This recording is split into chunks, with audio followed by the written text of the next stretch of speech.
반갑습니다. 예. 앉아서 이제 편하게 예, 예. 사랑방을 여기 두 분은 아까 인사 드려. 네네. 어디 논산에 사세요? 네. 아, 논산에 사시고. 우리 저 뒤에 선생님들 논산에 계세요? 연산. 아, 연산은 여기 논산에서 얼마나 걸려요? 15분 정도요. 이름 사이에. 아, 그러시구나. 제가 이렇게 논산에 들어오면서 보니까 이렇게 도로 표지판에 채운, 은진 이렇게 쓰여 있어요. 그러니까 이 언어가 이름이 굉장히 이쁘고 아름다워요. 논산은 이제 산을 논하다는 뭐 그런 약간 유교적인 그런 냄새가 이렇게 배어 있고 나는데 대개 이제 우리 같은 외지인들은 어느 지역을 갈 때 그 지역의 지명을 잘 살펴요. 그러면 대충 그 지역의 어떤 풍경이랄까, 어떤 느낌이랄까, 이런 것들이 이렇게 좀 필로 오는 경우가 있어요. 우리가 흔히 그걸 감성이라고 얘기를 하는데, 그죠? 그러니까 뭐 우리가 흔히 뭐 문학을 하건 영화를 하건 뭐 그림을 그리건 음악을 하건 예술을 하는 사람들은 기본적으로 감성이 좀 있어요. 그러니까 우리가 살아가면서 이 감성이 없으면 좀 메마르잖아요. 뭔가 느껴서 내가 알고 또 그걸 표현하고 그러면 참 좋겠죠. 저는 여기 자료에 나와 있듯이 젊은 날에는 시를 썼고 40이 돼서 영화 쪽으로 이렇게 인생을 바꿨습니다. 그래서 이제 일찍이 시작한 20대부터 시작한 감독들도 있는데 저는 이제 40이 돼서 어렸을 때부터 꾸민 영화 감독을 해야 되겠다 해서 다니던 직장도 그만두고 40에 충무로로 나왔습니다. 그래서 지금 한 25년 정도 충무로에서 영화를 하고 있는데 처음에 충무로에서 조감독 생활을 하면서 제 얼굴이 조금 괜찮게 생겼죠. 그래서 제 사부인 박철수 감독 영화에 또 다른 영화들의 후배 감독들 영화에 조연, 단역 많이 나왔어요. 카메오 출연도 많이 했습니다. 그래서 어떤 사람들은 영화를 보다 보고 저 감독님인데 하는 경우가 좀 있어요. 그래서 배우 생활도 좀 했고 그리고 이제 영화 중에서 저는 독립영화를 많이 했습니다. 독립영화를 지금 여기 멀티플렉스 영화관에서 하는 호프 같은 영화들 있잖아요. 뭐 700억, 800억, 저 8월 5일날 개봉하는 크리스토퍼 놀란 감독의 오디세이 같은 거 뭐 1,500억, 2,500억 제작비가 그래요. 독립영화라는 말은 무슨 뜻이냐면 대부분 작품 영화, 예술성 있는 영화, 그걸 우리가 독립영화라고 하는데 그 독립이란 말이 대한독립만세의 독립이 아니고 같은 언어긴 한데 자본으로부터 독립된, 예산으로부터 독립된, 구애받지 않는, 그러니까 감독이 자기 영화를 할 수가 있는 거죠. 제작비 많이 드는 영화들은 제작사나 투자사나 이런 사람들이 엄청 간섭이 심해요. 도중에 영화 감독이 찍다가 감독이 교체되는 경우도 많아요. 되게 상업영화, 흥행영화, 제작비가 많이 들어가는 영화들은 그런 경우가 허다합니다. 반면에 독립영화는 우리가 흔히 예술영화라고도 하고 작품영화라고도 하는데 독립영화는 그런 경우가 거의 없어요. 예산이 많이 들어가지 않고 또 감독이 직접 제작하고 찍고 그러기 때문에 그런 경우는 독립영화인데 비교적 독립영화인들 사이에서 저는 많이 알려져 있습니다. 그 보면 제가 독립영화를 많이 했어요. 최근에는 저만치 가까이라는 영화를 작년에 여름과 가을에 걸쳐서 찍어서 지금 개봉을 앞두고 있습니다. 그 저만치 가까이라는 영화 제목도 일반 상업영화하고는 조금 결이 다르죠. 왜냐하면 일반 상업영화에 저만치 가까이 이런 제목을 쓰면 그 관객들 안 봐요. 그죠? 그러나 그러기 때문에 오히려 독립영화에서는 독립영화관에서 많이 그런 참고로 이게 저만치 가까이 저한테만 사인해 주시는 책이고 신약이고 각본집입니다. 이게 저만치 가까이 이번에 구경만 시켜주세요. 예. 그래서 저 이제 개봉. 저만치 가까이가 이 영화 제목이 왜 저만치 가까이지? 그 이제 우리 그 두 개의 에피소드로 이루어진 영화인데 우리 삶이 또 사람과의 관계가 항상 저만치 있고 가까이 있고 그러잖아요. 우리 이 물리적 거리도 가까이 있고 또 저만치 있고 그러잖아요. 그래서 이제 그 저만치 가까이라는 영화는 한 어떤 젊은 20대 여성 윤지가 일찍이 자기를 버리고 스님이 된 엄마를 찾아가는 이야기였어요. 일부는 저만치는. 근데 끝내 엄마인 스님이 안 만나죠. 그래서 돌아오는 이야기예요. 그래서 산이 저만치 있네라는 의미의 저만치입니다. 가까이라는 영화는 최근에 은퇴한 수연 교수라는 우리 선생님처럼 머리 색깔이 은색으로 좋은 그 수연 교수가 은퇴하고 난 뒤에 갑자기 삶의 의미를 잃었어요. 그래서 절에 찾아가.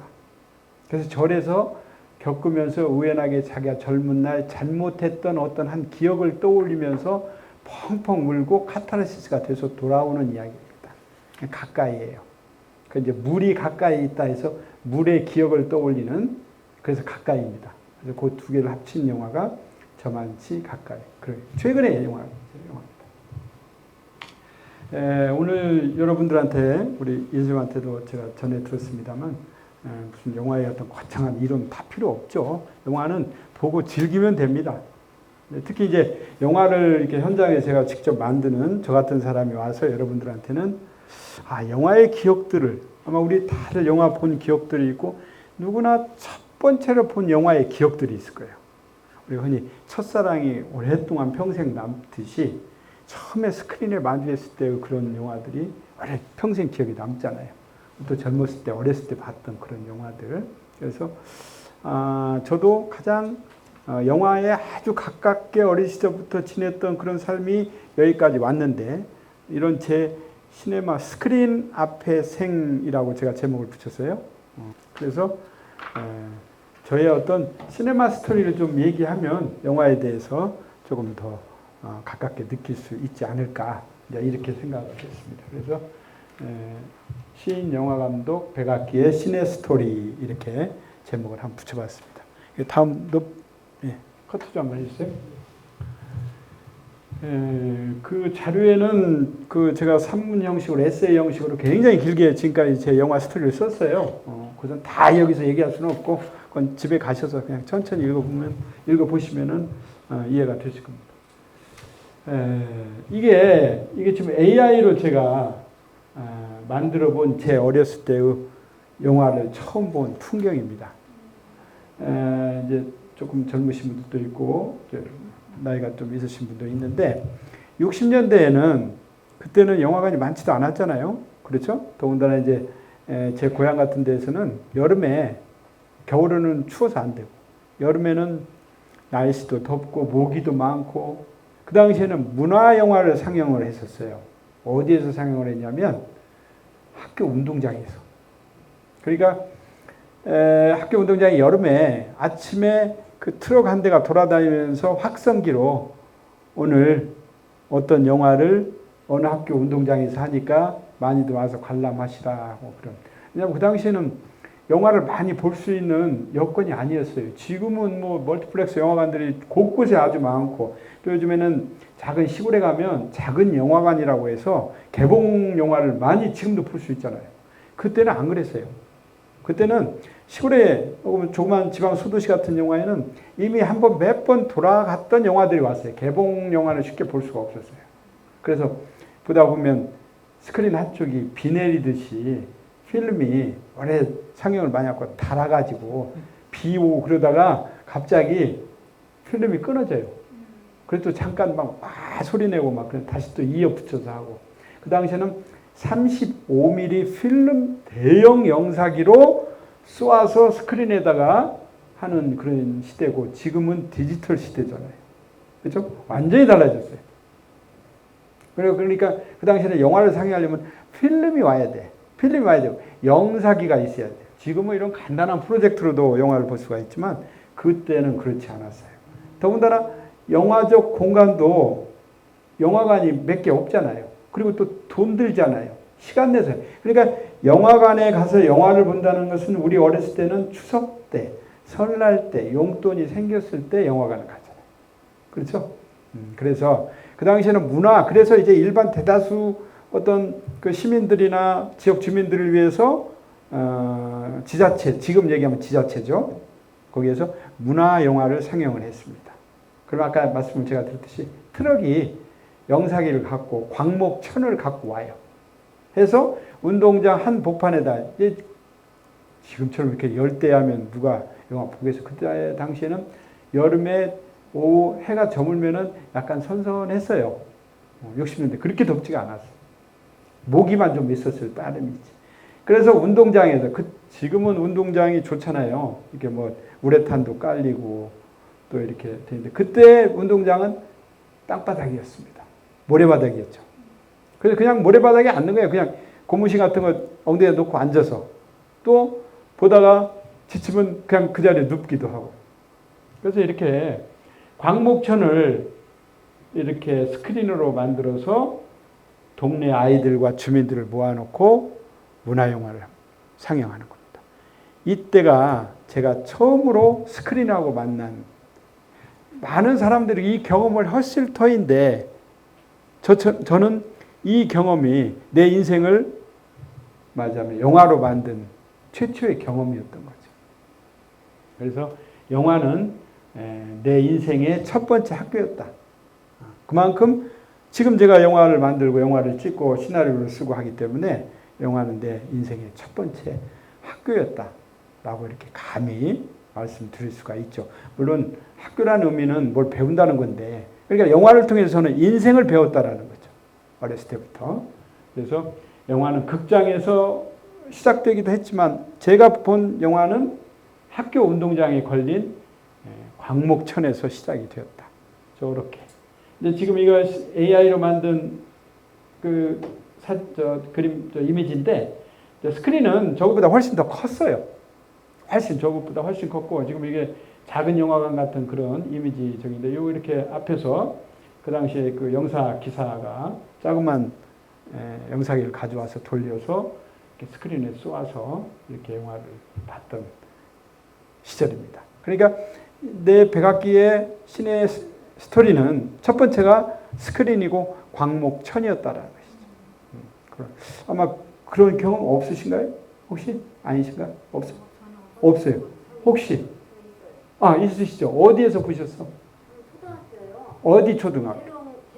계룡초등학교. 네. 네네네. 그때 혹시 봤던 영화 기억하세요? 저는요. 있잖아요. 뭐라 그러나 찾아가는 거거든요, 그게요. 근데 기억이 안 나는데요. 되게 유명한 영화였어요. 그렇죠. 대부분 그때 이렇게 시골에서 광목천으로 해서 했던 영화는 그 당시에 유명했던 영화들. 누구나 다 같이 남녀노소 다 같이 보고 즐길 수 있는 재미있는 영화였어요. 다음 커트 한번 넘겨주시죠. 그래서 이 1960년대 한국의 영화 문화는 딱 두 가지로 나눠지는데 학교에서의 광목천 스크린과 일반 영화관이었어요. 아까도 제가 말씀드렸듯이 일반 영화관은 그 당시 자주 못 갔어요. 왜냐하면 명절 때, 설날 때나 추석 때 그때 가족들끼리 많이 갔었죠. 학교에서 단체를 보거나.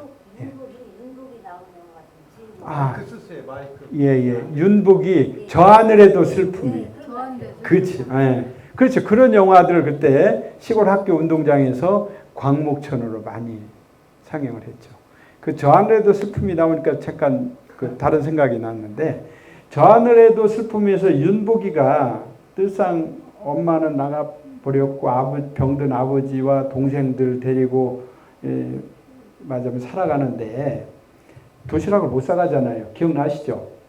그래서 학교를 가면 점심때 동생을 얻고 수업을 받다가 점심때 바깥으로 수도꼭지 있는 데로 나와서 물을 혹시 그런 생각 나세요? 잠깐 날 거예요. 그 스토리가. 그 장면은 기억 안 나도 그 스토리 생각날 거예요. 그런데 나가기 전에 그 옆자리에는 부잣집애가 앉아 있어요. 가는 도시락도 잘 싸와.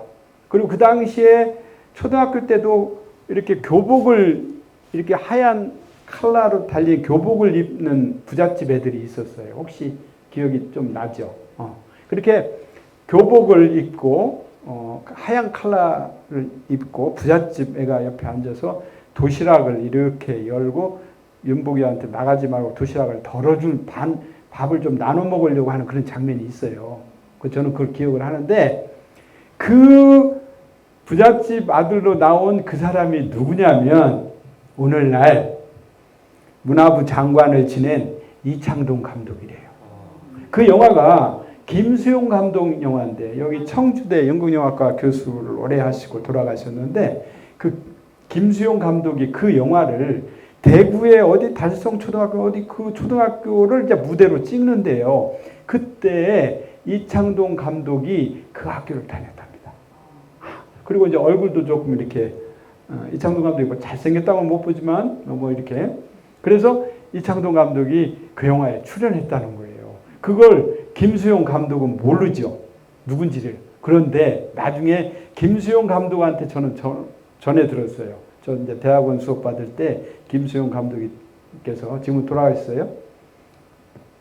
그 특강을 오셨는데 이 얘기 저 얘기 하다가 그때 그 저 하늘에도 슬픔에서 그 윤복이 친구로 부잣집 아들내미 하나 있었는데 그 녀석이 보니까 나중에 이창동이야 그 애가 뭐 그런 얘기를 해요. 근데 이제 나중에 이창동 감독한테 확인을 해보니까 이창동 감독이 저 하늘에도 슬픔에서 윤복이 옆에 앉아있는 부잣집 아들 역할을 하면서 영화에 눈을 떴대요. 그러니까 이창동 감독도 평생 소설만 쓰고 학교 국어교사를 했었어요. 서울에서. 그러다 어느 날 박광수 감독의 조감독을 하면서 일약 충무로에 나와서 오늘날 이렇게 유명한 감독이 됐는데 그 이창동 감독 같은 경우도 어렸을 때 그 영화에 출연하지 않았으면 영화 감독이 되려고 했겠어요? 그렇죠? 그래서 영화라는 게 감독들이나 배우들이나 또 영화에 종사하는 사람들 보면 그 젊은 날, 어린 날 만났던 영화에 대한 그 순수한 열정과 애정이 결국 그 사람을 그 길로 가게 한 거죠. 잠깐 얘기가 빗나갔지만 아까 저 하늘에도 슬픔이 우리 광복전에서 본 영화들이 그런 영화들이었어요. 이제 저는 조금 이따 맨발의 청춘을 얘기하려고 하는 건데 아까 저 하늘의 슬픔이도 그 옛날 학교 운동장에서 광복천에 상영하는 단골 영화였습니다. 전국적으로. 그래서 이 어린 시절 우리가 만났던 저 영화 체험이 어떤 예술가뿐만이 아니고 일반 사람들도 앞으로 살아가면서 그 감성에 아주 미친 영향이 지대한 거죠. 큰 거죠. 그래서 그 당시에는 요즘도 뭐 그렇지만 요즘도 영화는 뭐 여전히 우리 많은 사람들한테 인기 있는 장르잖아요. 근데 그때는 TV도 잘 없던 시절이었어요. 70년대에 와서 본격적으로 TV가 보급되고 그러면서 칼라 TV가 나오고 하면서 사람들 안방 극장이라고 해서 이제 주말이면 다 안방에 또 그 당시에는 뭐 다 TV가 있는 것도 아니고 그래서 이제 TV 안방 시대가 열리기 전에는 이 영화를 통해서 동네 지역 주민들이나 그런 사람들 다 같이 모이기 때문에 크게 말하자면 공동체 문화의 시작인 거죠. 그렇죠? 다음 한번 넘겨주실까요?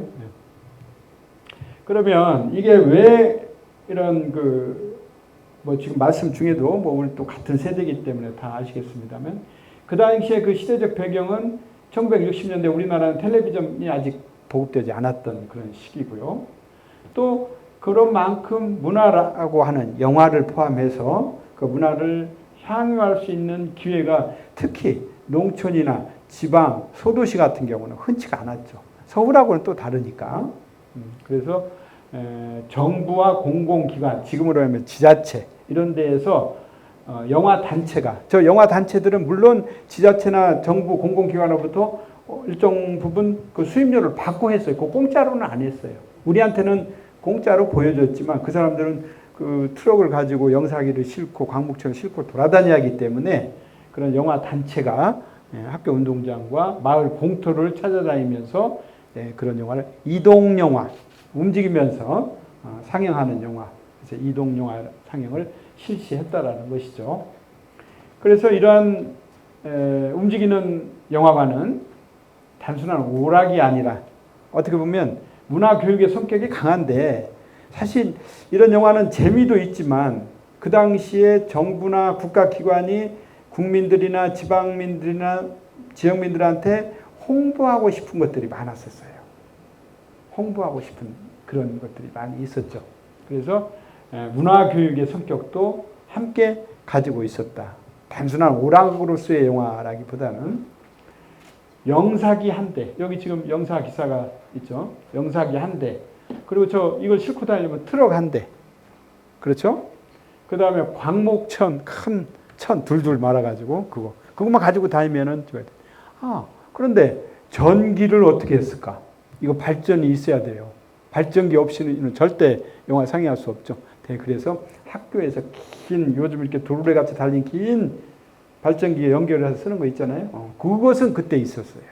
그래야 이게 운동장에서 저 건물 안에 있는 전기에다 연결해서 운동장까지 빼와야 되니까. 그렇게 해서 그것이 마을의 극장이 되었다. 이 얘기는 저도 시네마스터를 얘기하면서 저도 이런 경험을 아주 내 체험으로 겪었는데, 이태리에 주세페 세르나토레라는 감독이 있어요. 혹시 감독 이름은 좀 여러분들이 낯설지 모르겠지만 시네마 천국이라는 영화가 있어요. 그건 이미 우리 TV의 명화극장이나 이런 데서 많이 해줬고 아주 명화입니다. 70년대 나온 영화. 그 주세페 세르나토레라는 감독이 시네마 천국이라는 영화에서 이미 한 시골 극장의 영사기를 돌리는 노인 아저씨와 친하게 지내면서 늘상 그 영사기를 돌리는 극장 안에 그 공간에서 놀아요. 그러면서 스크린을 보고 영화를 보면서 나중에 영화 감독이 됩니다. 그 시네마 천국에도 몇 번 그 마을의 광장에서 이처럼 이동 영화가 상영하는 장면이 그 영화 안에도 나옵니다. 그러니까 비단 우리 한국뿐만이 아니고 유럽도 마찬가지고 미국도 마찬가지고 그 당시에 TV 보급률이 많지 않던 시절에 이런 정부나 지자체나 공공기관에서 일반 지역민들한테 서비스할 수 있는 건 문화영화 상영이었어요. 지금 그래서 그러한 것들이 많은 감수성을 일깨우고 또 같이 보고 즐길 수 있는 그런 시절인 거죠. 말하자면 이것도 역시 이미지 사진입니다. 만약에 오늘 제가 이렇게 강의했는데 이게 AI가 없었으면 이런 사진 못 찾아요. 있더라도 어디 흑백이 낡아서 그럴 텐데 AI한테 이 내용들을 쭉 넣고 딱 넣으면 이렇게 떡 나옵니다. 비교적 마음에 들어요. 저도. 왜? 이걸 이 시절을 제가 알으니까. 여러분들도 알 거예요. 그죠? 그래서 얼마나 이 자료 만들기가 요즘에는 편해졌는지. 다음 컷 한번 보겠습니다.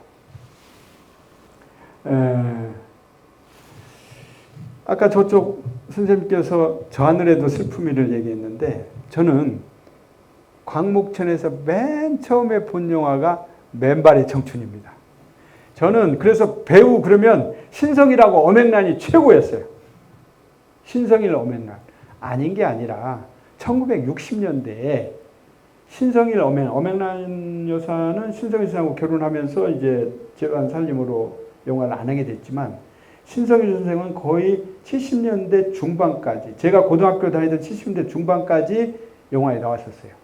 그러니까 50년 말에 영화를 시작을 해서 70년대까지, 그래 60년대가 신성일 선생의 전성기인데 뭐 한국의 알랑드롱 이렇게 표현을 하시잖아요. 그 신성일 선생이 평생 찍은 영화가 500편에서 600편, 정확히 본인도 기억을 못하는데 5, 600편 된대요. 그 영화 평론가들이 하는 얘기예요. 그 당시. 그 중에 신성일을 대한민국의 대중들한테 어필한 영화가 맨발의 청춘입니다. 이게 완전히 신성일 선생을 미국의 제임스 딘으로 만드는 영화예요. 그렇죠? 맨발의 청춘.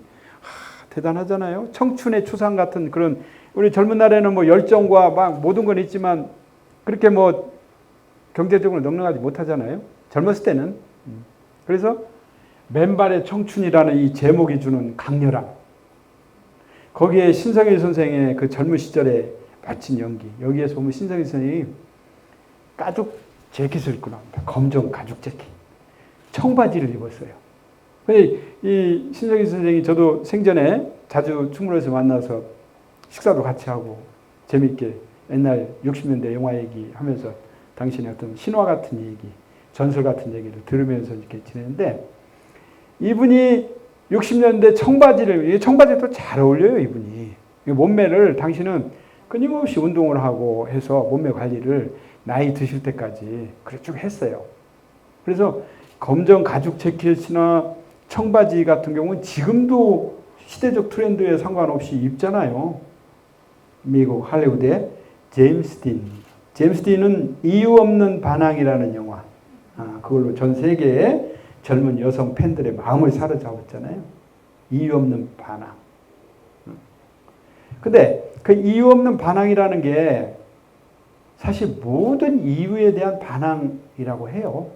젊은 시절에는 뭐 다 그냥 거부했잖아요. 막 저항하고 반항하고 그랬잖아요. 그러니까 모든 기성세대의 제도나 관습 이런 것들에 그냥 불편한 거야. 젊은 시절에는. 그죠? 이미 만들어 놓은 것에 속하고 싶지 않은 거죠. 그래서 이유 없는 반항이라는 건 사실 모든 이유, 모든 제도와 관습에 대한 반항이다. 이렇게 또 역설적으로 얘기를 합니다만 이 맨발의 청춘도 바로 60년대 한국 젊은이의 이유 없는 반항에 관한 얘기예요. 이 영화도. 이제 여기에 이제 조연으로 나오는 그 유명한 트위스트 김. 그때 트위스트로 60년대 아무튼 우리나라를 최고의 트위스트 춤꾼으로 이렇게 유명했던 트위스트 김이 나옵니다. 그건 이제 신성일 선생의 이제 옆에 따라다니는 그런 가까운 친구로 나오는데 뭐 어떤 영화건 플롯이 있고 스토리가 있는데 그 플롯은 극적 갈등을 만들어내는 어떤 요소들이 있어야 재미있잖아요. 모든 글은 모든 소설이나 문학 영화 마찬가지로 플롯이 있어야 돼요. 기승전결 구조. 뭔가 이제 클라이맥스로 가기 위한 그런 구조가 있는데 그런 것을 위해서 이건 젊은 날에 우리 한국 젊은이들의 가난한 추상인데 맨발의 청춘의 신성일 선생은 사실 자기 그 영화 대사가 나와요. 몸뚱아리 하나로 그 시대를 버티는. 그런데 우연하게 엄앵란은 그 당시에 여대생이에요. 그러면 이 건달인 신성일과 여대생인 엄앵란 사이에는 신분의 격차가 있잖아요. 그렇죠? 더군다나 여대생인 엄앵란의 아버지는 국회의원이야. 여기 신성일은 거리를 떠돌아다니는 하루 먹고 하루 저기 하고 다니는 건달이에요. 가죽 잠바에 청바지는 입었지만. 그러면 신분적인 차이가 있어 둘이 만날 수가 없잖아요. 건달 골목에서 돌아다니고 싸움터를 돌아다니는 신성일과 대학에서 공부하고 다니는 엄앵란이 어떻게 만나겠어요? 그래서 이제 그런 게 서사를 만들어내는 건데 엄앵란이 학교 끝나고 친구하고 같이 돌아오다가 건달들한테 걸려요. 이부장이 생겼고 또 부잣집 미모도 있고 부잣집 딸 같으니까. 그걸 신성일이 봅니다. 어떻게 했어요? 구해주잖아요. 그래서 이제 백기사가 되는 거죠. 그런데 이 엄앵란은 이 신성일에 대한 끊임없는 멋지게 보인 거잖아요. 자기 주변에서는 볼 수 없는 남자다움, 말 그대로 맨발의 청춘 같은. 그래서 이제 둘이 그 사랑의 로맨스가 이루어지는데 이 로맨스가 잘 끝나면 해피엔딩이 될 터인데 그러면 이 영화가 명화로 안 남았을 거예요. 당연히 집안에서 반대가 있죠. 아버지가 권력자입니다. 국회의원이에요. 이 건달이 자기 딸하고 로맨스 하는 걸 원치 않죠. 그래서 더 큰 건달들을 시켜서 신성일을 끊임없이 막습니다. 그래서 결국 이제 둘이 만나지 못하고 이루어지지 못하고 어떤 비참한 어떤 사건에 연루돼서 그걸 해결을 하기 위해서 거기에 뛰어들었다가 신성일이 죽습니다. 그리고 이제 그 엔딩 장면도 지금 제 기억이 나는데 그 당시에 구루마가 있었잖아요. 구루마. 그래서 신성일을 죽은 신성일을 가만히로 싸서 거적대기라고 하죠. 싸서 그 구루마에 싣고 트위스트 김이 앞에서 끌고 갑니다. 묘지로. 뭐 그런 설정이었던 걸로 기억이 나는데 여하튼 이 맨발의 청춘을 저는 어린 날 말하자면 광목천으로 학교 운동장에 보면서 세상에 이렇게 멋진 배우가 있을 수 있는가. 신성일. 그래서 이제 어떻게 보면 오랫동안 화인처럼 가슴에 이렇게 남게 된 건데 이 그날의 스크린에 비친 영화는 맨발의 청춘이었는데 이 신성일과 어맹란 당시 우리 한국 청춘 영화의 상징이고 이제 어린 제가 봤을 때는 줄거리를 다 이해는 못하지만 그래도 왜 저게 저렇게 됐는가는 알 수가 있는 거죠. 이 사람의 눈빛, 신성일 선생님 눈빛 저 젊은 날 맨발의 청춘 나오니 강렬했어요. 멋졌습니다. 그래서 그날 이 맨발의 청춘을 처음 보고 난 이후에 그 스크린이 단순한 스크린이 아니라 인간을 이해하는 창구, 그러한 창이 되었다라는 것이죠. 다음 컷 한번 넘겨보겠습니다.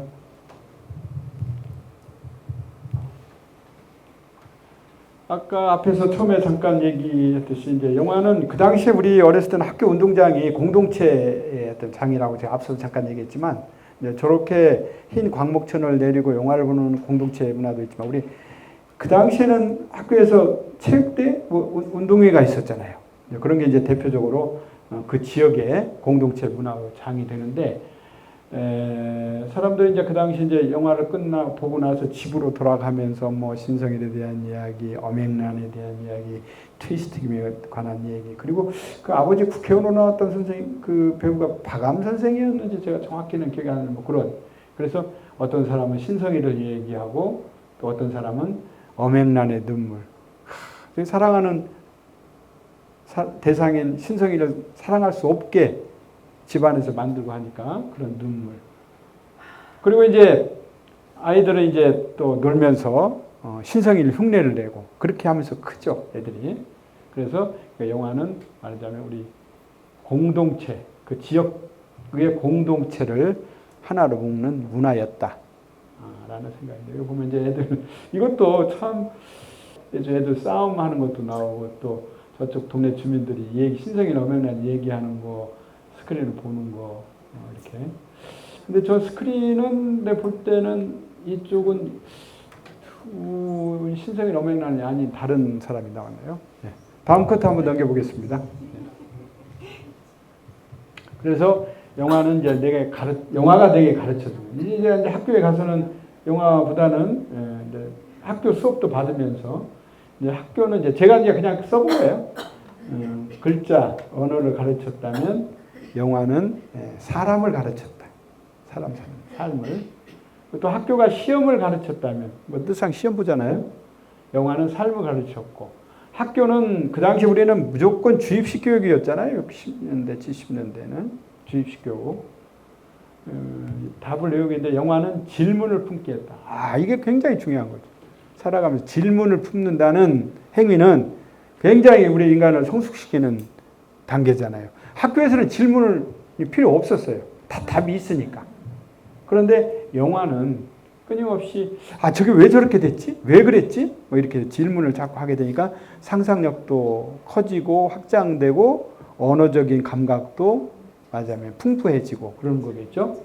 그런데 이러한 것들이 나로 하여금 시인이 되고 영화 감독이 되게 했는데 아마 이러한 이유가 저는 그 여름밤 어린 날 광목천 스크린에 앞에서 이미 씨앗이 자라고 있었다라고 저는 생각을 합니다.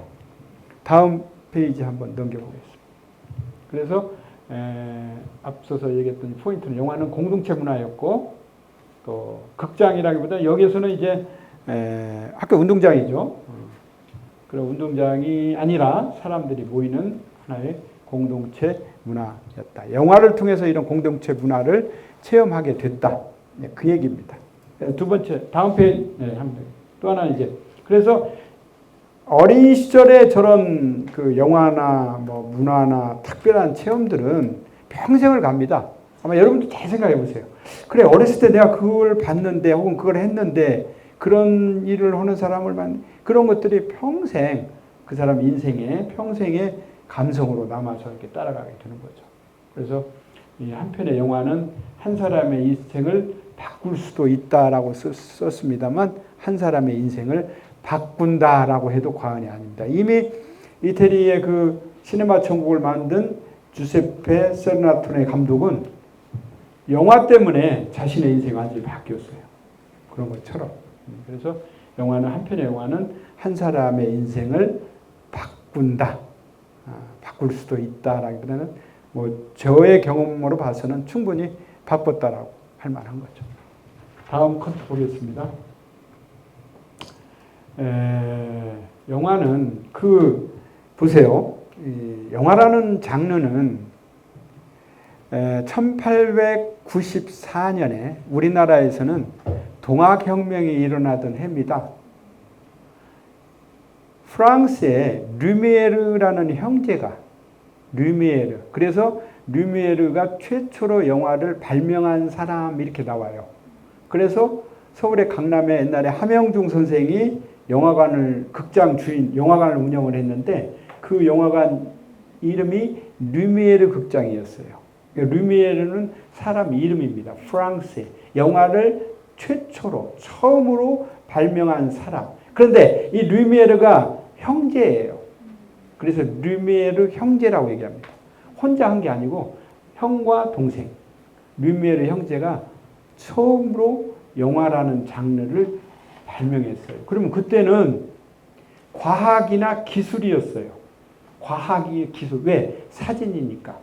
그 바로 이전에 에디슨이 사진기를 만들어서 사진을 발명했어요. 그 사진기는 있었어. 근데 이 사진은 그냥 착각 정지된 화면이잖아요. 그래서 사진을 뭐 일반적으로 우리는 포토라고 얘기합니다만 스틸이란 말을 써요. 스틸이란 말은 멈춘, 정지된, 물론 영어 부사로 여전히라는 뜻도 있는데 스틸, S-T-I-L-L은 멈춘, 정지된 이런 뜻이에요. 그래서 사진을 스틸 사진이라고 얘기하잖아요. 그렇죠? 그게 그 말이에요. 이건 멈춘 사진. 그러니까 딱 정지된 화면을 찍는 것은 사진기인데 그 이전에는 에디슨에 의해서 카메라가 발명이 돼서 정지된 화면, 풍경들은 많이 있었어요. 그런데 류미에르 형제가 1894년 한 해 동안 엄청난 과학 실험을 해요. 어떤 과학 실험을 하느냐 하면 찰칵을 이어서 찍으면 이게 뭔가 움직이는 동작이 나오지 않을까? 라고 과학자들이니까 연구를 한 겁니다. 그래, 움직이는 찰칵, 또 이렇게 찰칵, 또 이렇게 내려 찰칵, 이걸 세 커트를 움직이면 조금 뭔가 이렇게 움직이는 동영상 같은 게 나오지 않을까? 라고 연구를 시작한 겁니다. 그래서 어떻게 연구를 했냐면 평원에서, 들판에서 말을 뛰게 하고 줄을 그어서 카메라를 이렇게 설치를 했어요. 카메라를. 그러니까 처음에는 뭐 50개, 70개 이렇게 그러니까 수없는 시행착오 끝에 만든 건데 나중에 가장 우리 눈으로 볼 때 움직임하고 똑같은 컷이 1초에 24컷. 1초에 24컷. 이게 우리가 눈으로 보는 움직임과 똑같다라는 거. 그걸 발견을 한 거예요. 그러니까 16컷, 38컷, 뭐 72컷을 해보니까 느리거나 빠르거나 했을 거 아니에요. 우리 일상의 움직임과는 다르다. 그런데 그걸 수없이 시행착오 반복해서 찾아낸 게 1초에 24컷입니다. 그것은 뛰는 말을 착각 찍으면서 얻어낸 결과죠. 이 류미에르 형제가 대단한 사람. 그러니까 그래서 아까 우리가 사진을 스틸 사진이라고 얘기했잖아요. 그 멈춰진 한 컷들 사진이니까. 근데 이것을 영화는 지금은 필름이라고도 하고 시네마 이렇게 얘기합니다만 초창기에는 모션 픽처라고 그랬어요. 지금 우리 사진도 그냥 픽처라고 얘기하잖아요. 그림이라고 픽처라고 하는데 사진도 스틸 사진, 픽처 같은 말이에요. 그래서 그 당시에는 모션 픽처, 모션이란 뭐예요? 동작, 움직이는 행동, 이게 모션이잖아요. 그래서 그 당시에 그 말이 뛰어가는 그 장면은 1초에 24컷으로 이루어진 2초, 3초 하니까 막 72컷, 360컷 해가지고 한 5초 동안 막 뛰어가는 것이 딱 나온 거예요. 그래서 그때는 영화라고 않고 영화라는 말이 없었어요. 그래서 그때는 모션 픽처라고 얘기했습니다. 그게 오늘날 필름, 시네마가 되는 거죠. 그래서 그러면 르미에르 형제가 그래 이렇게 움직임을 한번 찍어보자 해가지고 많은 짧은 요즘으로 말하면 쇼폼들을 찍는 거예요. 제일 먼저 찍은 게 뭐냐면 이 1초에 24컷을 움직이는 이 카메라를 만들어서 딱 고정을 시켜놓고 파리의 역에 열차가 도착하는 거. 저기서부터 가까이 이렇게 다가오잖아요. 우리 영화 보면 이런 장면 많이 나오잖아요. 사람도 걸어서 거기서 이렇게 가까이 오듯이. 그래서 열차가 저쪽에서 여기까지 걸어오는 것을 카메라를 놓고 찍었어요. 그러니까 멀리 있는 열차가 점점 가까이 와서 이렇게 카메라 앞에까지 올 때는 아주 육중한 열차 바퀴가 막 칙칙칙칙 이렇게 오면서 이렇게 올 거 아니에요. 다가올 거 아니에요. 그렇죠? 그게 르미에르 형제가 찍은 첫 번째 활동 사진. 우리가 우리말로 활동 사진, 모션 픽처. 이것을 제작을 한 거예요. 그 제목이 열차의 도착입니다. 이게 우리 영화의 맨 시초입니다. 열차의 도착. 그런 거. 이게 일종의 쇼폼들입니다. 그때는 뭐 기구가 있어 뭐 어떤 걸 찍을 수도 없고 그러니까. 그래서 열차의 도착을 찍고 난 뒤에는 또 카메라를 들고 가다가 보니까 공장에서 그 당시에 일을 하고 나오는 사람들이 퇴근 시간이 돼가지고 막 쏟아져 나오는 거예요. 아, 이것도 좋다. 하고 카메라를 도로 건너쪽에서 딱 설치를 하고 공장에서 막 쏟아져 나오는 근로자들을 한 1, 2분, 3, 4분 정도 또 찍었어요. 그러니까 다양한 표정들의 사람들이 움직이면서 나올 거 아니에요. 그렇죠? 그걸 또 찍었어요. 공장을 나오는 사람들. 또 제목을 그렇게 붙인 거예요. 주말에 자기 집에서 아이가 잔디 정원에서 물 뿌리개를 가지고 분수대 가지고 막 물이 쏟아지는 걸 하고 놀아요. 저것도 하나 찍자. 하고 또 그걸 찍어요. 호스를 가지고 노는 소년. 이렇게 해서 몇 개의 쇼폼들을 1894년 12월 11일인가 아무튼 거의 한 해가 저무른 연말에 프랑스의 한 백화점의 아래를 빌려서 이렇게 스크린 같은 걸 하나 만들어서 상영을 합니다. 아까 열차에 도착, 공장에서 나오는 사람들, 호스 물 뿌리는 소년, 뭐 이렇게 몇 개의 쇼폼들을 이어서 그리고 돈을 받습니다. 유료. 받아야 할 거 아니에요. 돈을 받아요. 이게 이제 극장의 시초가 되는 겁니다. 그게 우리 영화의 시작입니다. 그러니까 그 르미에르 형제는 에디슨 이후에 아무튼 최고의 요즘 이렇게 엄청난 영화 산업이 발전하리라고는 그때만 해도 영화라는 거, 이 모션 픽처는 단순한 지금 말하는 쇼폼 같은 특별한 주제도 없고 소재도 없이 그냥 움직이는 것만 찍은 거예요. 이제 이게 유럽 전역으로 퍼지다가 제일 먼저 미국으로 넘어갑니다. 아시아에서는 인도를 거쳐서 중국을 거쳐서 일본을 갔다가 우리나라로 들어와요. 그래서 우리나라는 1926년에 나훈규 감독이 아리랑을 만들죠. 그 이전에 의리적 구투라는 영화가 있는데 필름도 없고 아리랑이라는 걸 나훈규 감독이 주연해서 찍은 영화가 있는데 그것도 없어요. 우리나라 1925년 그 무렵에 일제강점기 때 우리나라는 모션 픽처를 받아들입니다. 그러니까 1894년에 유럽에서 르미에르 형제가 시작한 그 영화들이 영화라는 모션 픽처라는 기술이 유럽에 퍼지고 그 유럽에서 인도로 퍼집니다. 그 인도 사람들 지금 영화 굉장히 좋아하잖아요. 인도 사람들은 어디나 가나 그냥 뭐 조그마한 모니터 있으면 거기다 영화 틀어놓고 영화 봅니다. 그 많은 인구가. 그 영화를 그렇게 좋아해, 인도 사람들. 근데 요즘은 뭐 미국의 할리우드에 빗대서 발리우드라고 얘기하는데 인도 영화도 또 괜찮은 게 많이 있어요. 우리는 많이 접할 수는 없죠. 요즘 넷플릭스에 보니까 많이 나오더라고요. 발리우드 영화. 근데 인도가 그렇게 영화. 그 다음에 중국. 그런데 이게 일본에 갔다가 일본 사람 우리가 일제 강점기 시절에 일본 애들이 우리한테 영화를 가르쳐 준 거죠. 그렇게 해서 이제 오늘날 영화 산업이 전 세계 가장 매력 있는 가장 매혹적인 장르가 된 겁니다. 뭐 영화 안 좋아하는 사람도 있지만 내가 제 주변에 뿐만이 아니고 영화 안 좋아하는 사람 좀 별로 못 봤어요. 하여튼 대단히 매혹적인 장르가 된 거예요. 좀 우스갯소리 같습니다만 최근에 나홍진 감독의 호프라는 영화가 SNS상에 엄청나게 찬반 그런 영화를 그따위 영화를 뭐 이렇게 보냐부터 대단한 영화다라는 막 이렇게 찬반이 엇갈리는데 저는 그 나홍진 감독이 하정우 데리고 찍었던 연쇄살인범 영화 추격자에서부터 그 다음에 하정우 데리고 연변에 하정우가 한국에 들어와가지고 자기 부인 조선족 부인 찾으러 하면서 뭔가 하루 벌이는 황해라는 영화. 그 다음에 저기 저 곡성에서 일본 이상한 신들린 얘기들 무엇이 중원디 이런 워딩도 만들어낸 곡성이라는 영화 이후에 지금 이 네 번째 영화인데 저는 그 영화 이따위 영화 뭐라고 보느냐기 전에 저는 무조건 가서 보라고 그래요. 저는 우리 한국 영화 중에서 2시간 반 동안 관객들을 단 1초도 딴 생각 못하도록 만든 영화는 처음 봤어요.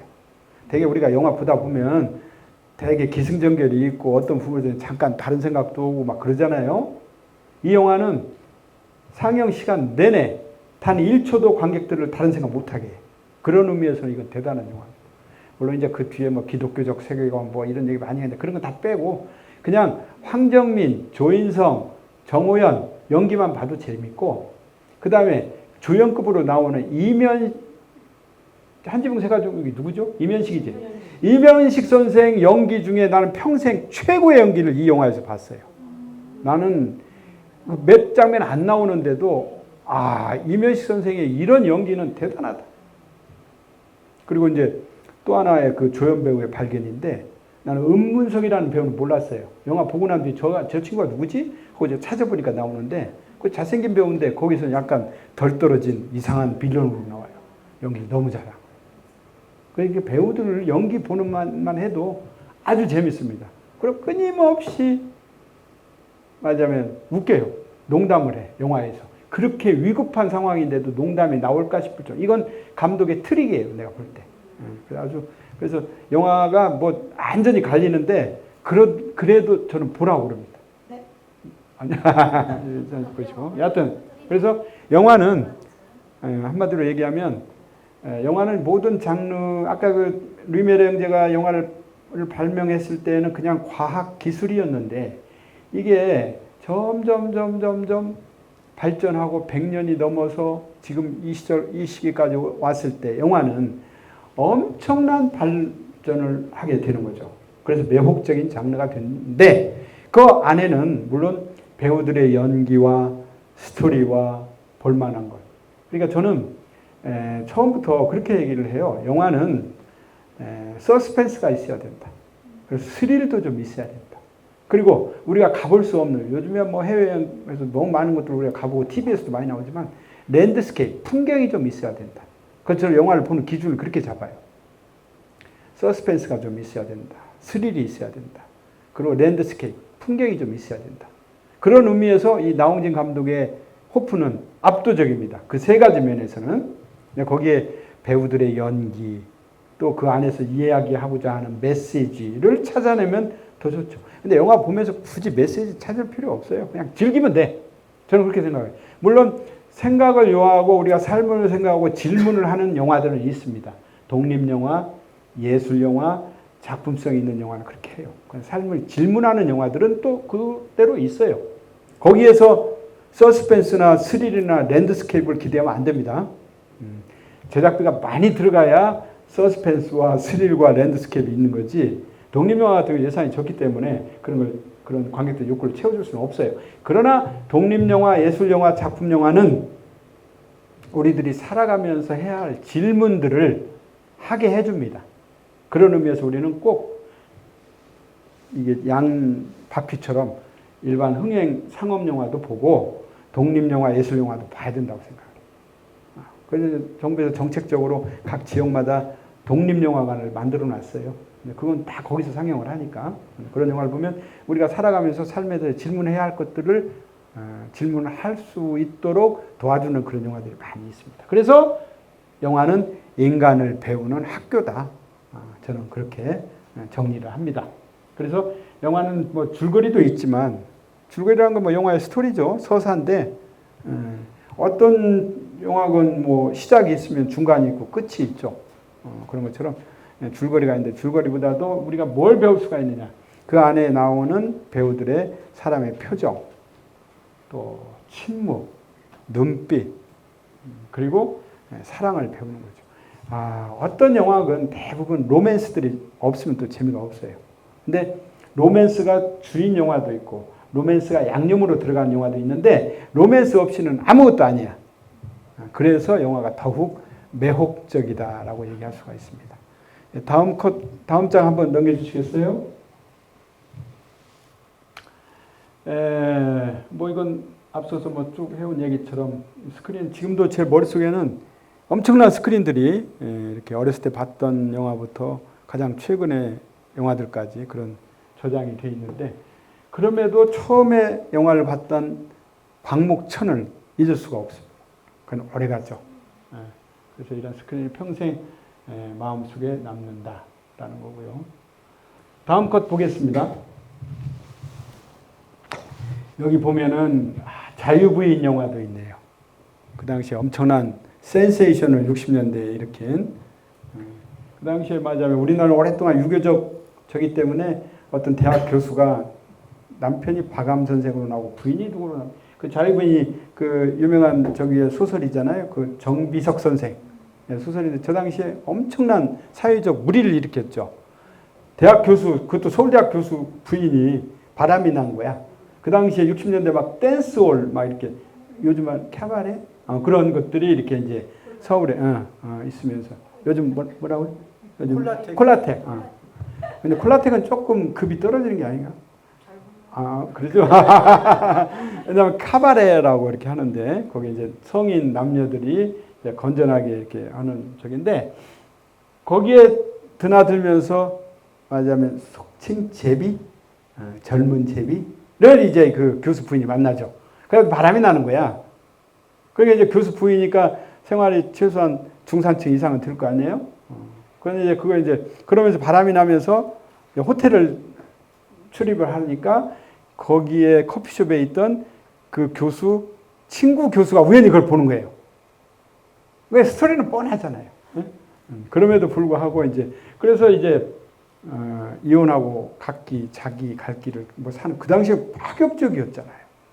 그죠? 뭐냐면 60, 70년대에 말하자면 우리 유교적 사회 풍속에서 막 이혼하고 그렇게 바람나고 하는 것은, 그러고 보니까 또 바람난 가족이라는 영화 혹시 있는데, 혹시 여러분 한번 보세요.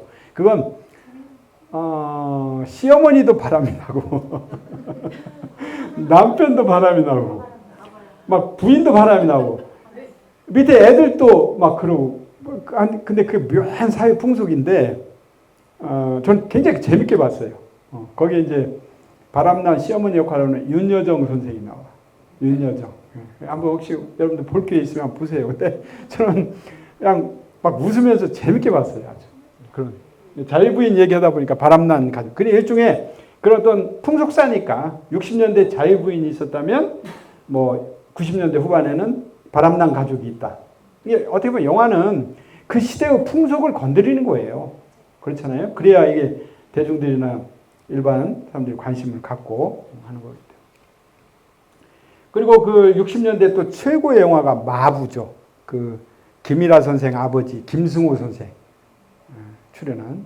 왜냐하면 1960년대 저건 서울 풍경이 많이 나옵니다. 광화문 앞에 지금은 광장이 있고 뭐 이렇게 이쪽으로 서울시청이 있고 하지만 그때 당시에는 순전히 거기도 비포장 도로였어요. 광화문 앞에 도로만 한 4, 5차선 되는 도로인데 거기에 이렇게 남대문을 돌아서 이렇게 가는 전차가 있었고 그 풍경도 여러분들 기억 좀 나실 거예요. 옛날 사진들 보면. 예, 그런 걸 오가면서 마부라고 그 당시에 말 끄는 집마차 가지고 이렇게 생활비를 버는 가족을 여럿 둔 아버지. 그러니까 우리 그 당시 시대의 아버지죠. 왜냐면 자기는 아주 죽도록 일하고 가족들을 먹여 살리고 애들 학교 보내고 뭐 그런 얘기인데 훈훈한 인간에 관한 얘기가 마부예요. 저것도 명작입니다.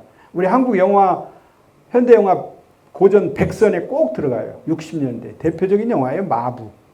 마부. 김승호 선생이 유망해지게 된 그런 영화입니다. 저 이제 마지막 입새는 후에 나온 영화인데 이건 뭐 오웬리의 마지막 입새를 한국판으로 만든 거고요. 그리고 이제 여기 보면 70년대 별들의 고향.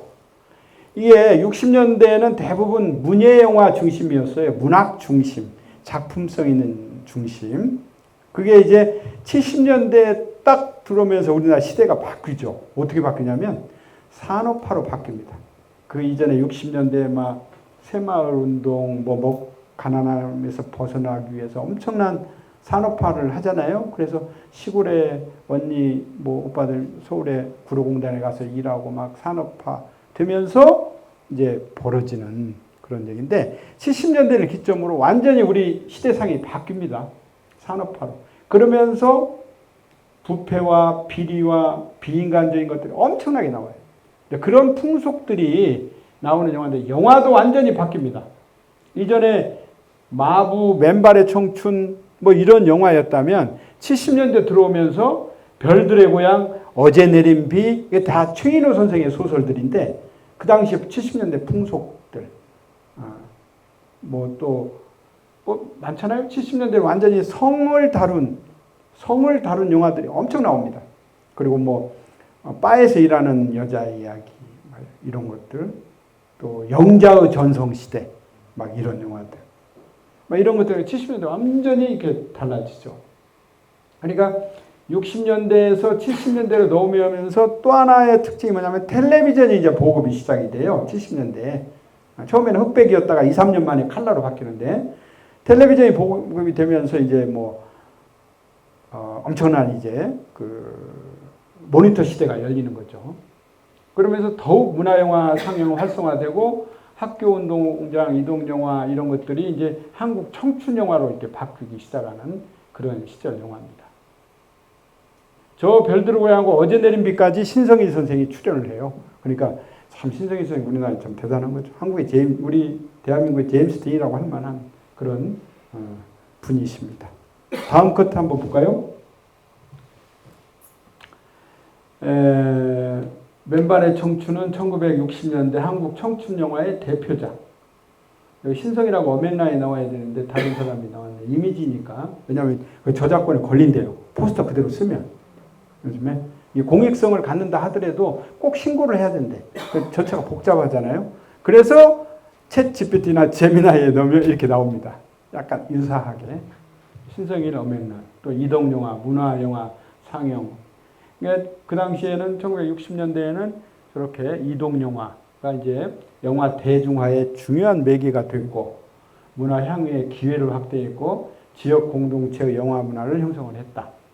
그리고 신성일 어맹란 시대, 청춘 멜로드라마, 맨발의 청춘이 이제 70년대 들어오면 어제 내린 비나 아까 얘기했던 그런 영화들이 되는 것이죠.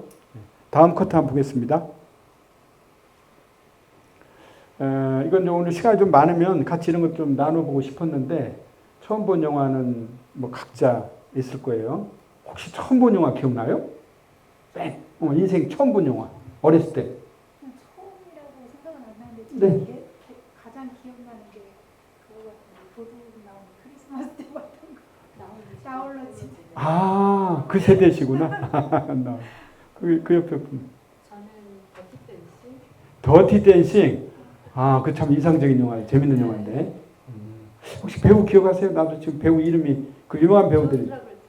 아, 존 트라볼타가 나오는구나. 지금까지. 존 트라볼타는 지금도 헐리우드에서 엄청난 개런티를 받는 배우인데 그분이 비행기 소유 광인 건 아시죠?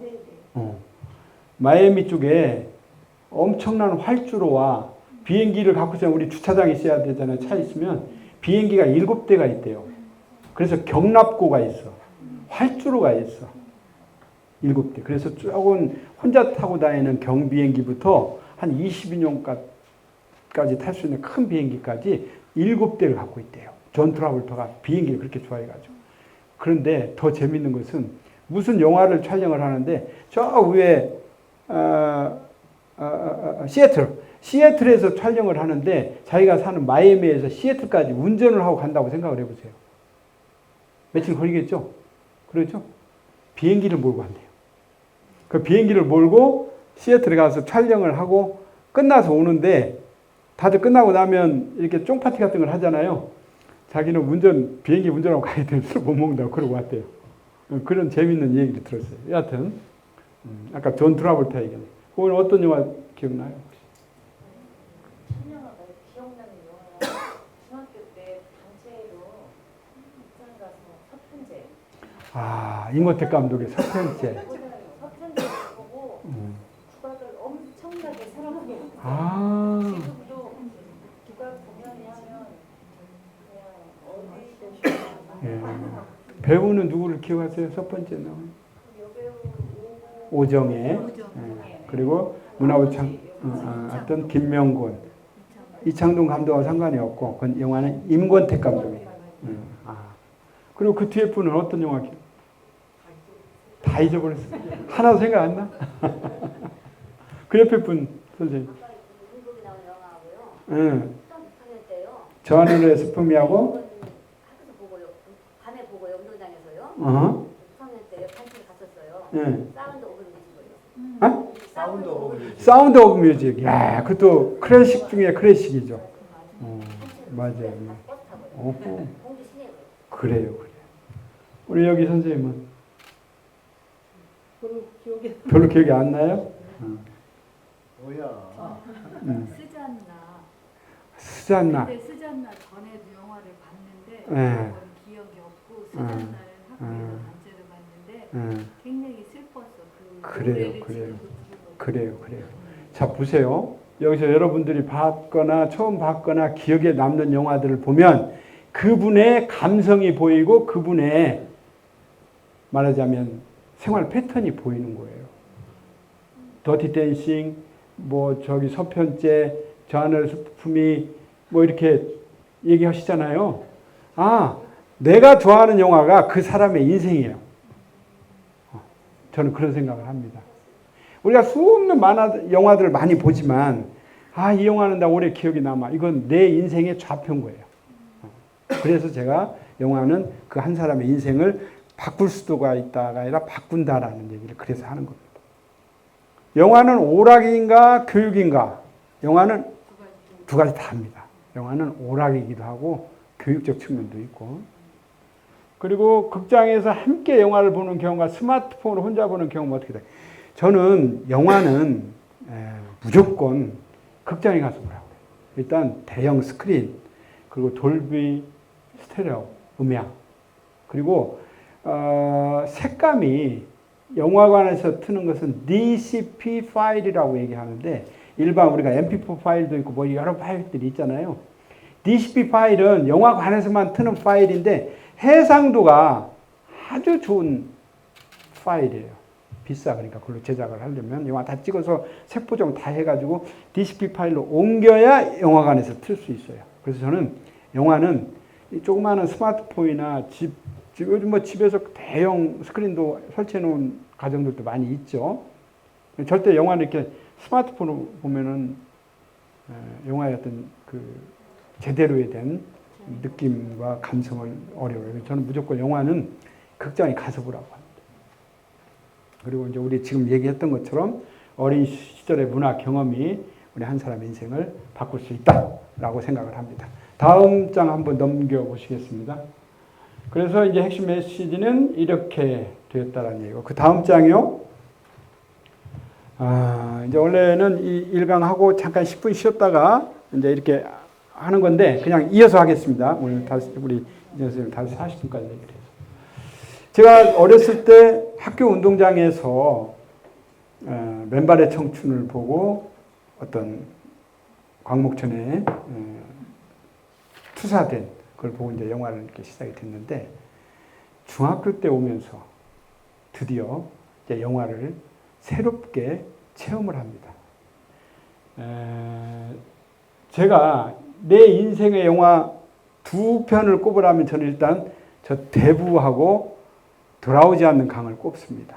대부는 72년도에 미국에서 개봉을 했고, 우리나라는 굉장히 빨리 왔어요. 73년에 개봉을 했습니다. 제가 정확히 기억을 하는데 중학교 3학년 때.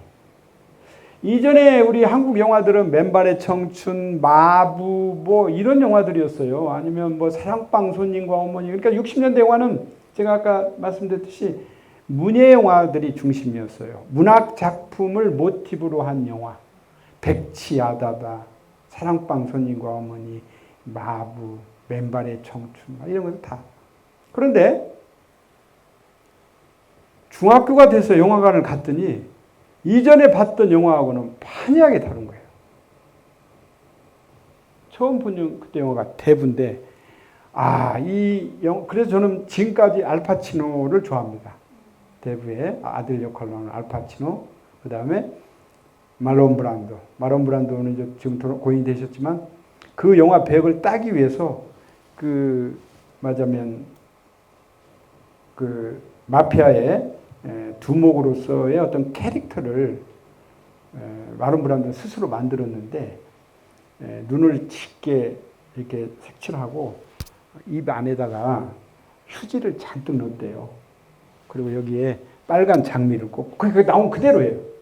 영화 오디션을 보러 갔는데 마피아의 나이 먹은 이제 점점 저물어가는 대부, 갓파더의 캐릭터를 만들어서 가지고 간 거죠. 머리도 이렇게 싹 올백으로 뒤로 넘기고 빨간 장미를 꽂고, 그러니까 대배운 거죠. 그거 딱 보고 프란시스 코폴라 감독이, 젊은 30대 감독이 딱 캐스팅을 했답니다. 그 여러 배역이 사실은 있었대요.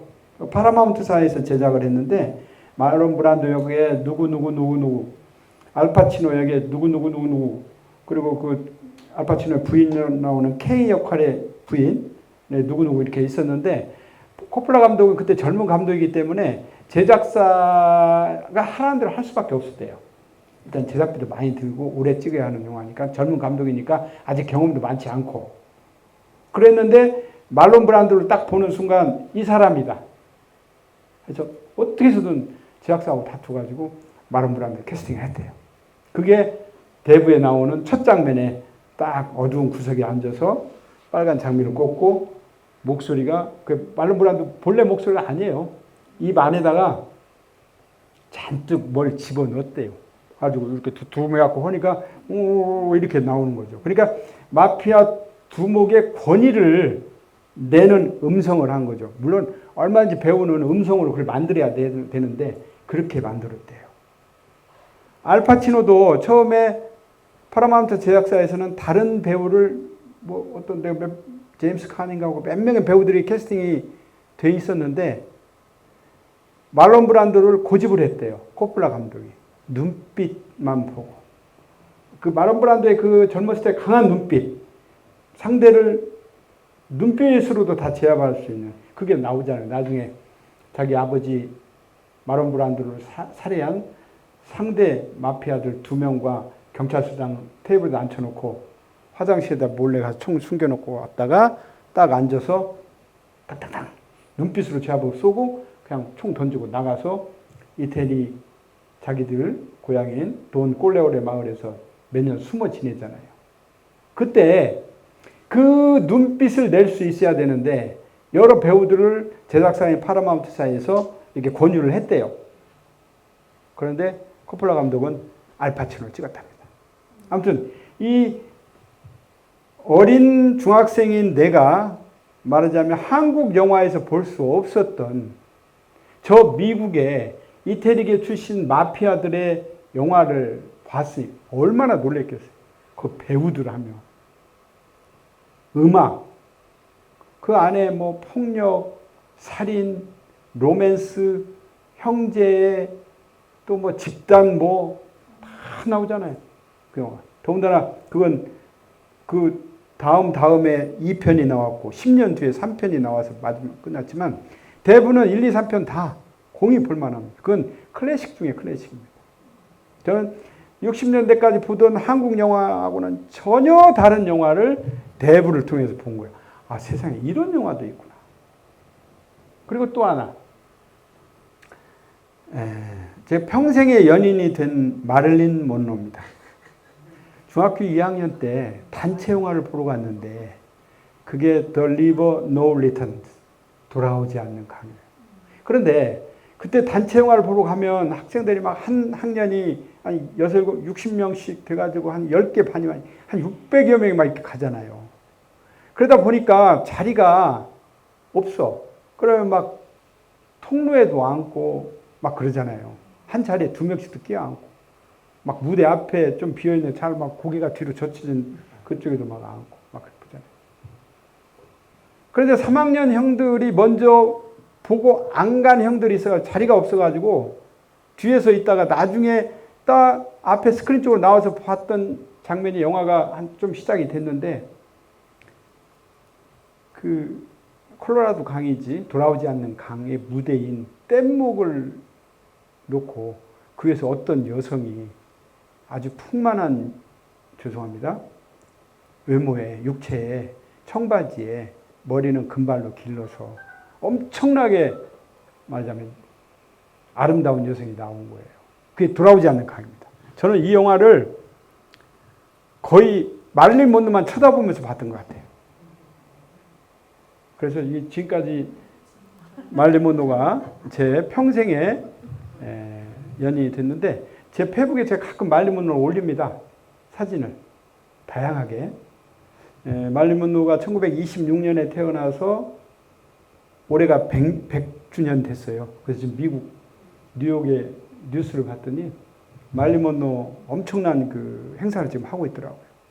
그리고 62년 8월 4일 날 그때 약물 죽었어요. 뭐 케네디가 뭐 여러 가지 말들이 많은데 저는 마릴린 먼로 지금 평전을 써서 준비하고 있는 게 지금 몇 회째 되고 있어요. 아직 완성 못 했는데 우리나라에 마릴린 먼로 평전에 미국에 제가 여러 차례 가서 마릴린 먼로 책만 다 샀어요. 서점 돌아다니면서. 근데 아는 사람한테 물어봤더니 마릴린 먼로 관한 저서가 1000권이 넘는답니다. 미국에. 그중에 나는 도서점 헌책방도 돌아다니면서 한 20권 정도 사왔어요. 그때. 그래서 마릴린 먼로 평전을 쓰는 게 이제 제 어떤 버킷리스트인데 그만큼 이 영화가 어떤 중학교 때 봤던 마릴린 먼로니 내 인생을 여기까지 가지고 오게 된 거죠. 다음 장 한번 넘겨보겠습니다. 그래서 여기서는 이제 70년대, 아까는 60년대 영화였고, 이제 70년대 대부, 돌아오지 않는 강. 그래서 영화가 결국은 인간과 삶을 이해하는 가장 좋은 인문학이다. 저는 그렇게 생각을 합니다. 그래서 대부가 말하는 운명의 철학, 돌아오지 않는 강이 보여주는 아름다움과 상실, 뭐 이런 것들이 결국 인간과 삶을 이해하는 하나의 인문학이다라고 이제 저는 그렇게 생각을 합니다. 다음 페이지 한번 넘겨볼게요. 1970년대 음례극장, 저는 이제 어렸을 때 고향이 여기 전주여서 전주가 요즘 전주국제영화제가 있는 이유가 있어요. 우리나라 3대 영화제는 부산국제영화제, 전주국제영화제, 부천 판타스틱 영화제. 이걸 우리는 한국의 3대 영화제라고 합니다. 세계적으로 3대 영화제는 칸느 영화제, 베니스 영화제, 베를린 영화제를 쳐요. 그죠?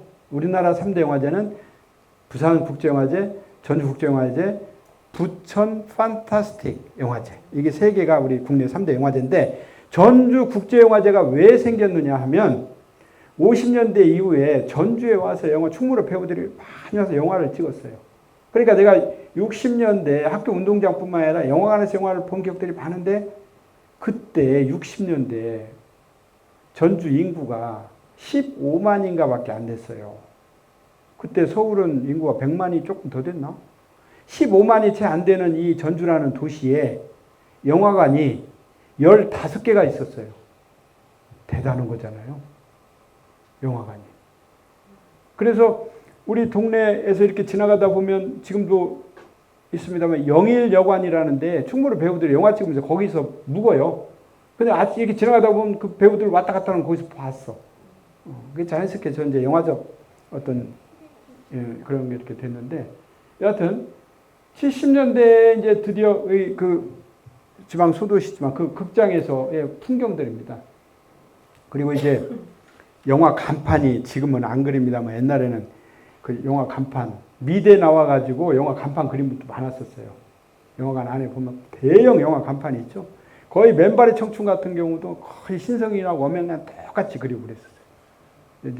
좀 속되게는 간판쟁이라고 했지만 영화 간판을 그리다. 그분들이 미대 중퇴한 분들도 많이 있었다니까. 만화 그림 잘 그리고 했으니까. 그래서 극장 앞에는 손으로 그린 그런 대형 영화 간판이 걸려 있었고 그 당시에는 매표소에 줄이 길게 늘어섰어요.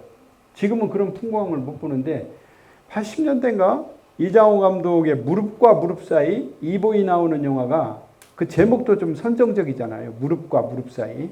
그 영화가 종로 3가 단성사에서 개봉을 했는데 지금 단성사 없어졌습니다. 서울극장도 없어지고 스카라 극장도 없어요. 그 옛날 7, 80년대 영화관에 싹 없어요. 지금은 다 멀티플렉스로 바뀌었죠. 그래서 CGV, 롯데시네마, 메가박스 3개. 그죠? 그 당시 그 있던 영화 단관극장들이 싹 없어졌는데 종로 3과 단성사의 무릎과 무릎 사이가 개봉했을 때 제가 그 영화를 보러 갔는데 그 종로 3가 골목을 다 돌고 2바퀴 돌아서 있었어요. 그리고도 기다렸었어요. 그 영화를.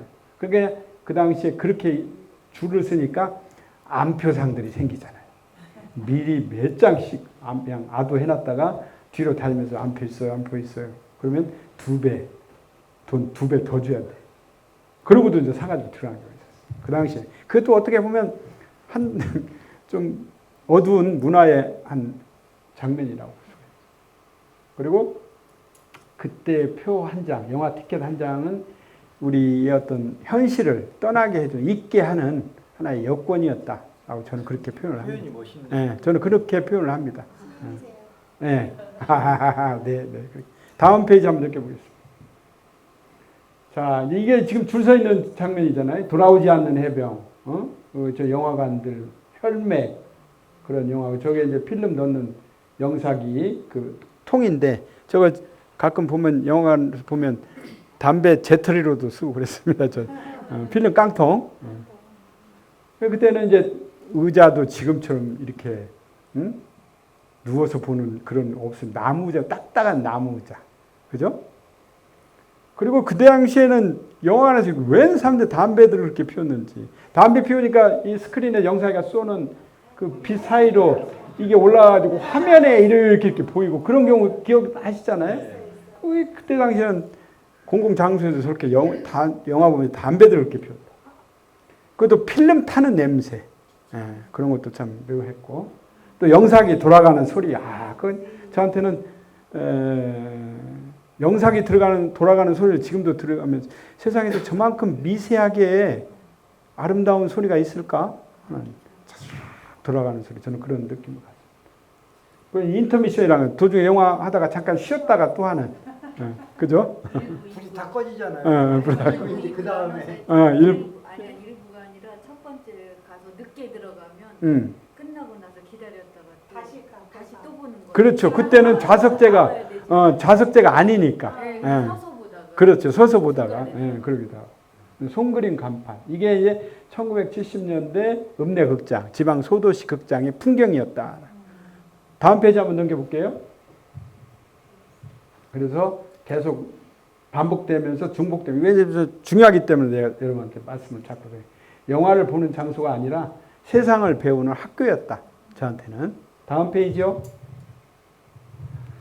대부가 가르쳐 준 것은 처음에는 이제 이 영화 보세요. 아, 이 말론 브란도의 저 카리스마 있는 표정, 저 빨간 레드 장미 로즈 보이죠? 그래가지고 경호원 둘이 데리고 이렇게 산 등성이에 양들 이렇게 키우면서 지나가다가 여성을 만납니다. 시골 여성을. 그 여자가 아폴로니아예요. 그리고 그 여자 집에 찾아가서 단판을 짓죠. 결혼하잖아요. 돈 꼴레오레 마을 풍습대로. 그리고 그 아폴로니아하고 삽니다. 이쪽에서는 뉴욕에서는 엄청난 이런 형들과 동생들이 다음 상대 마피아들과 총성을 벌이고 있는데 자기는 피해서 사는 거죠. 그러다 결국 아폴로니아가 상대 마피아가 있는 걸 찾아내서 운전 연습하다가 차에다가 폭탄을 실어놓죠. 아폴로니아가 차 안에 있는 폭탄과 함께 사라져버리죠. 그게 아폴로니아 시퀀스인데 거기에서 알파치노가 처음 사랑하게 될 이 아폴로니아를 쳐다보는 눈빛, 그리고 아폴로니아가 알파치노를 쳐다보는 눈빛, 이건 어떤 영화에서도 그런 눈빛을 볼 수가 없었어요, 저는. 그래서 이 대부 영화가 저한테는 올해 인생의 영화이기도 하지만 대부 영화 안에서도 아폴로니아가 나오는 그 장면, 시퀀스라고 이렇게 얘기하는데 저는 아폴로니아 시퀀스를 최고로 칩니다. 그래서 이 단순히 이게 비단 갱스터 영화라고만은 볼 수 없고 이런 멋진 인생의 영화다. 다음 페이지 한번 넘겨볼게요. 시간상 여기까지만 설명을 하겠습니다. 이 대부가 가르친 그 다른 장면들은 한번 거기에 살펴보시고 또 제가 더 길게 쓴 장면들이 그 산문으로 쓴 게 뒤에 있으니까 여러분들 다음에 한번 시간 관계상 대부가 저한테 가르쳐 준 것 중에서 기억에 남는 장면이 아까 첫 번째로는 저는 아폴로니아 시퀀스라고 얘기했죠. 그 다음 아니 누워서 이 대부인 말론 브란도가 총상을 입고 침대 위에 누워서 알파치노한테 해주는 얘기가 있어요. 절대 원수를 삼지 말아라. 자기 대에서 이런 폭력과 살인은 끝내야 한다라는 장면인데 굉장히 슬프면서도 아련한 장면입니다.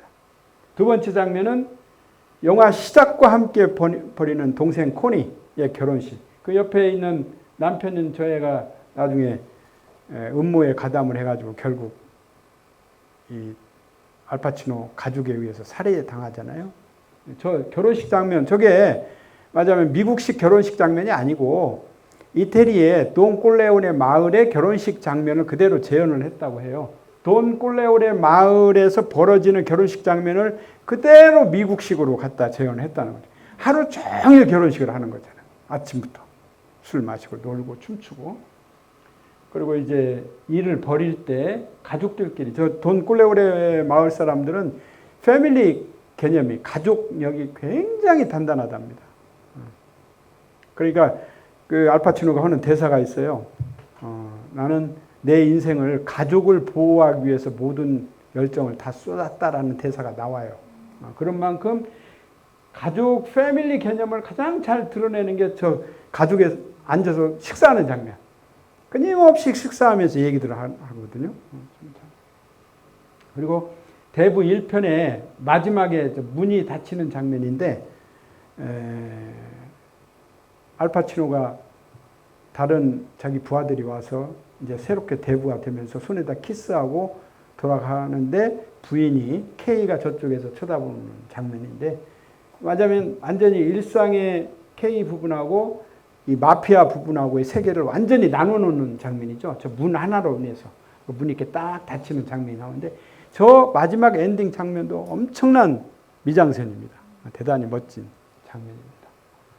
여러분들도 70년대에 돌아오지 않는 강하고 대부까지 얘기하다가 시간이 이렇게 됐습니다. 나머지 부분들은 이렇게 여러분들 참고해서 한번 읽어보시면 되고 뭐 여기가 지루하거나 그러진 않았죠? 재밌었죠? 질문 한 분만 받 예. 질문 하나 받을까요? 질문 하나 받도록 하겠습니다.